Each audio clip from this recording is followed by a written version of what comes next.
وہی کھائیں گے جو آیا ہے اعلیٰ حضرت نے وہ گائے کے گوشت کے کباب کھائے.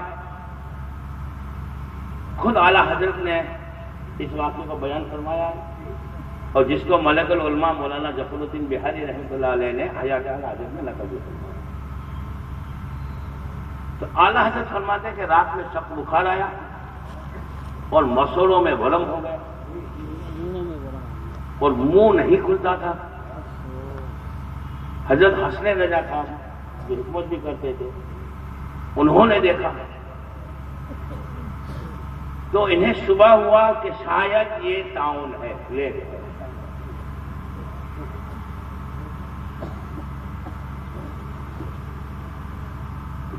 تو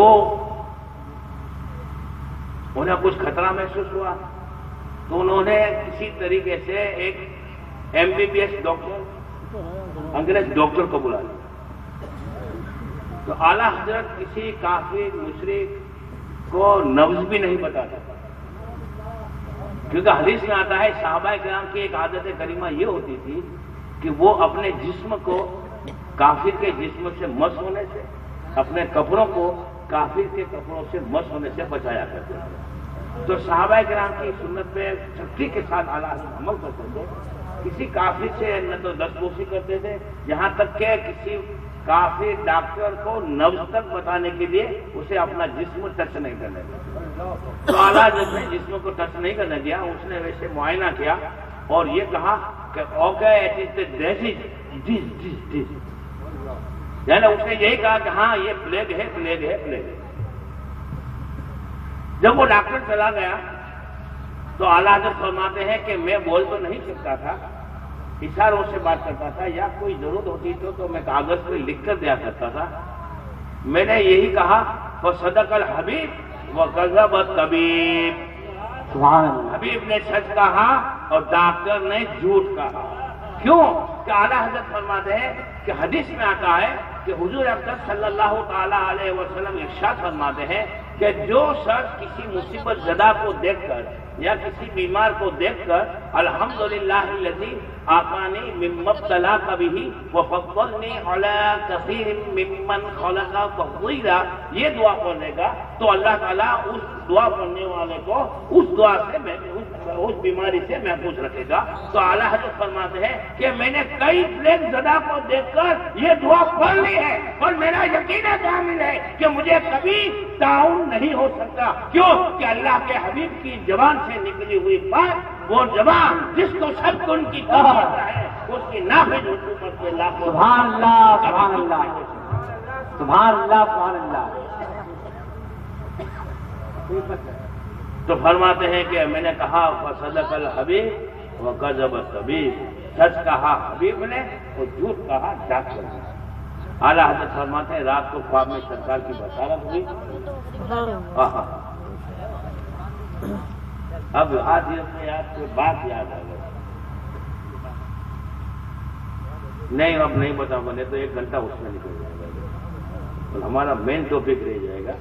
سرکار کی خواب کی زیارت کے تعلق سے اعلیٰ حضرت کی بات یاد آ گئی، لیکن اب اس کو میں انشاءاللہ کبھی زندگی میں موقع ہوا آؤں گا تو آج 2 دن تو اعلیٰ حضرت کے علوم اور فنون پہ ہی بات کروں گا. تو اعلیٰ حضرت فرماتے ہیں کہ مجھے یہ اشارہ کیا گیا کہ شیام مرچ اور مسواک کا استعمال کرو. تو اعلیٰ حضرت فرماتے ہیں مسوڑوں میں ورم تھا، منہ بند ہو گیا تھا، میں نے مسواک کے سہارے سے دونوں دانتوں کے درمیان میں تھوڑی جگہ کی اور سیاہ مرچ کو ڈالا. تھوڑی دیر ہوئی تو ایک خون کی کے ہوئی، تھوڑی دیر کے بعد پھر ایک کے ہوئی، پھر وہ مرض کہاں گیا؟ بالکل زائل ہو گیا. یہ کس کی بات تھی؟ ہمارے مجدد. اب تپوریوں کا مجدد کے ساتھ بھی ناانصافی ہوگی اگر ان کا ذکر نہیں کریں گے. اشرف علی تھانوی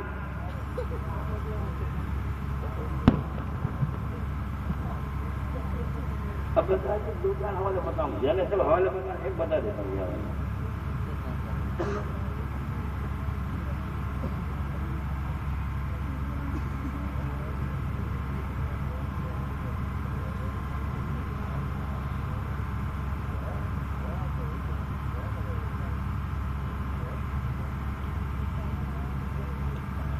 اب اشرف علی تھانوی کا ایک واقعہ میں کتاب کے حوالے سے بتا رہا ہوں،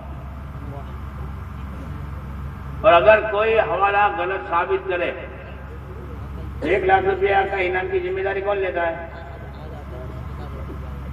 حضرت آپ کی ذمہ داری۔ اگر یہ ہم کوئی آئے ادھر اور حوالہ غلط ہو تو 1,00,000 روپیہ میرے سرکار، میرے مخدوم اور مخدوم جاندے حضرت علامہ اتنی سجا تھا، جیسے کل کو یہ 24 بولیں گے کہ یہ تو پردیسی تھا، وعدہ کر کے بھاگ گیا، حضرت قبول ہے نا اتنے عوام کے سامنے۔ اب کتاب کا نام ہے الافادات الیومیہ لافادات القومیہ، شائع کرنے والے ہیں مکتبہ دانش دیوبند، جلد 1، قسط نمبر 2، صفحہ نمبر 255، ملفوظ نمبر 515، حوالے کے ساتھ بتاتے ہیں۔ اور ہم تو کہتے ہیں ان کو کہ کل بھی ہمارا پروگرام ہوگا، اگر دم خم ہے، بلکہ صاحب کہتے ہیں اپنے باپ کی جائز اولاد ہو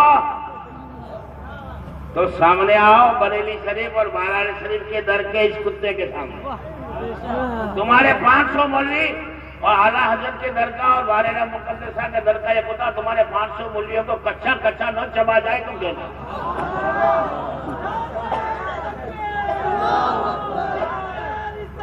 یا رسول اللہ زندہ آباد، اعلیٰ حضرت اعلیٰ حضرت، سبحان اللہ سبحان اللہ۔ اب اشرف علی تھانوی کی پہلے عبارت سن لو۔ یہاں پر مرحوم مولوی عمر صاحب تھے،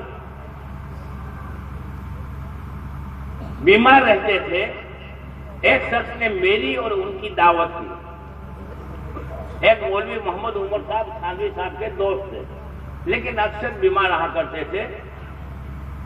مولوی صاحب کو جگر کا عارضہ تھا، اس بھلے مانس نے چاول پکوائے، کس نے؟